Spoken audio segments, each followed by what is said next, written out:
साहित्यिक सचेतना YouTube channel पर मैं दीपा नेगी बिष्ट चमोली उत्तराखंड से आप सभी का स्वागत और अभिनंदन करती हूँ। हमारा सनातन श्रेष्ठ धार्मिक ग्रंथों, वेदों, उपनिषदों तथा महाकाव्यों से ओतप्रोत है। सनातन की यही महिमा अति प्यारी है कि यह पूरे विश्व में भारत की एक अद्भुत छवि सबके सामने प्रकट करता है। सनातन हमें यही सीख देता है कि जब हमारे भीतर ज्ञान भरपूर मात्रा में उत्पन्न हो जाता है तो हम सात्विक ज्ञान को धारण कर लेते हैं और सत्य की मार्ग की ओर अग्रसर हो जाते हैं और उस ज्ञान के द्वारा हम परम शक्ति को प्राप्त करते हैं। परम शक्ति का अर्थ होता है कि किसी साधना में लीन होना या संन्यास धारण करने से नहीं,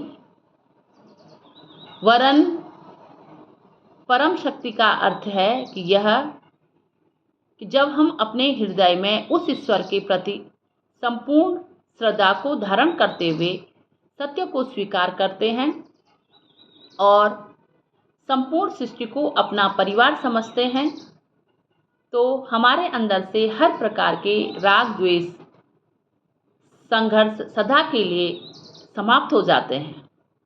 हमारा हृदय उस ज्ञान के प्रकाश से पूर्ण रूप से प्रेममयी हो जाता है और फिर हमें अपने और पराये में कोई भी भेद नहीं दिखाई देता है। हमें किसी भी बात की कोई भी पीड़ा नहीं पहुंचती है। किसी के कड़वे वचनों से हमें आघात नहीं पहुंचता है, क्योंकि हम यह जानते हैं कि हम सबके भीतर एक ही आत्मा का वास है और अगर कोई हमें दुखी करता है तो वह स्वयं भी दुखी रहता है, क्योंकि आत्मा सर्वव्यापक है। इसी के साथ मैं आप लोगों के सम्मुख अपनी एक छोटी सी रचना प्रस्तुत कर रही हूँ, जिसका शीर्षक है त्याग। एक साधारण मानव तब महामानव बनता जब त्याग करे वह दूसरों के हित में अपने सुख का। एक साधारण मानव तब महामानव बनता जब त्याग करे वह दूसरों के हित में अपने सुख का। त्याग मात्र एक कर्म ही नहीं, यह एक भाव है, सांसारिक मोह से अलग होकर जिसमें होता मानव का व्यक्तिगत निर्माण है। त्याग के समान कोई सुख नहीं, त्याग के समान कोई शक्ति नहीं। त्याग की परिमूर्ति श्री राम है। पिता की आज्ञा मानकर त्यागा जिन्होंने राजपाट है। 14 वर्ष वनगमन के बाद जो कहलाए मर्यादा पुरुषोत्तम श्री राम है। त्याग किया महाभारत में अर्जुन ने श्री कृष्ण की नारायणी सेना का और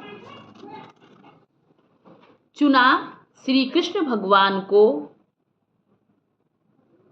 मोह होता अगर अर्जुन को सेना का तो महाभारत का परिणाम ही कुछ और होता। मानवता की दुख की मुक्ति के खातिर सांसारिक मोह का त्याग किया सिद्धार्थ ने, तभी वह कहलाए महात्मा बुद्ध हैं। ऐसे कई महापुरुष जन्मे इस धरा पर जिन्होंने दूसरों के हित में अपने सुखों का किया त्याग है। इसलिए ऐसे साधारण मानव बाद में महामानव है कहलाते।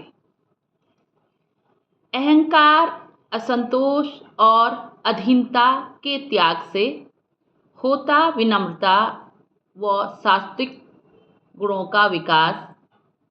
ईर्ष्या, नफरत व घृणा का त्याग करने से मन में होती शक्ति अपार। श्रेष्ठ कर्मों को धारण करने से साधारण मानव कहलाता बाद में महामानव है।